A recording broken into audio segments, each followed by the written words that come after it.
Everything I do is with other people. The spaces we create look to build alternatives to the social relations of capitalism. For me, it's not about a particular moment in the future, it's about process. It's the care that is put into the relationships and radical friendships that are the basis of the worlds we are building. What I do aims to blur the false divisions between our internal world and external world.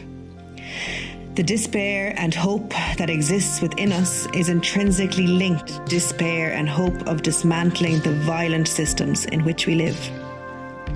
Now, as I burn out, as those around me burn out, as communities burn out, as streets burn out, as our planet burns out, there has to be another way of us being together, of doing things where we look after ourselves, where self-care and collective care are intrinsically linked. I do not speak of an idea of self-care that has been commodified, promoting an individual and disconnected from our common struggles. I speak of an understanding that the transformation of our world requires the transformation of ourselves.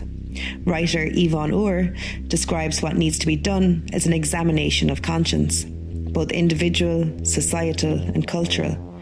She also sees the potential of using art to collectively tell a story for the possibility of the world that is dreamt.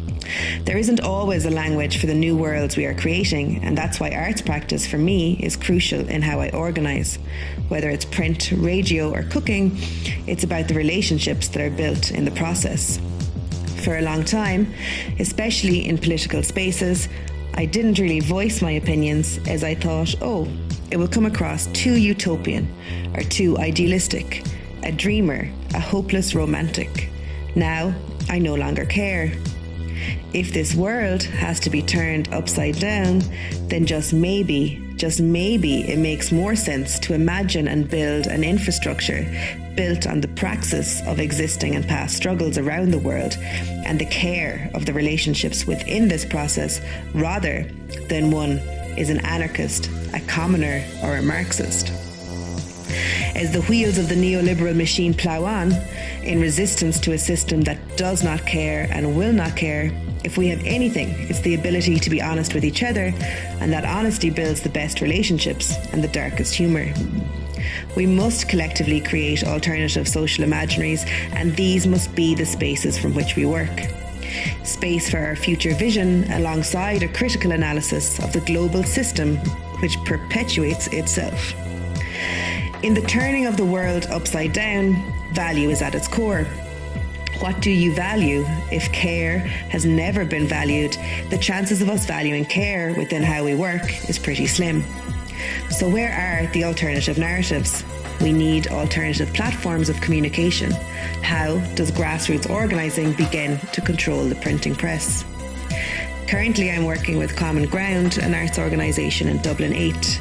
Dublin 8 is an area in Dublin that for me has been crucial in understanding what a revolutionary intersection of art and activism for over 30 years can really look like.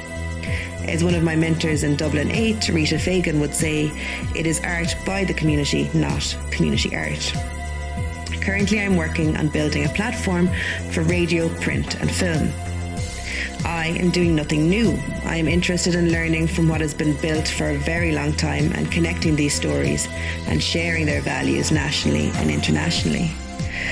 My other mentor, John Bisset, who wrote the book Regeneration, Public Good or Private Property, always asks the question, who is this for?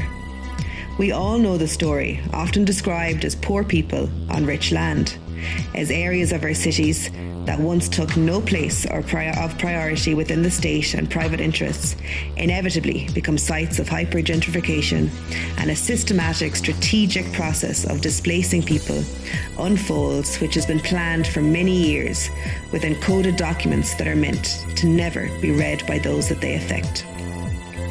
The common story is our common struggle. This is why the Just City Collective, How Much Is Enough, is an international network. It took me a long time to meet people where I could be like, so, are you up for the revolution too?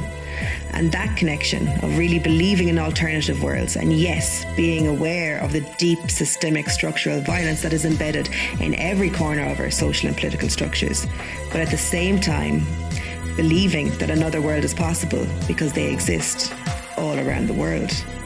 Such a process of turning things upside down reflects what Mbembe would describe as turning the imperial archive against itself. Archiving, publishing, radio, film, all these mediums are always going to be really important for building critical mass. It's a long, slow process, but we desperately need alternative platforms and structures, and lots of these can be built by joining together all the existing small and large-scale alternative ways of organising that exist all around us. Finally, what gets me excited has always been talking about the revolution, which takes many forms. What gets me excited is the collective energy that happens around struggles for a different world. Learning about people around the world fighting and winning. Alternatives to capitalism exist everywhere. Of course, we are socialised to believe that there is no alternative.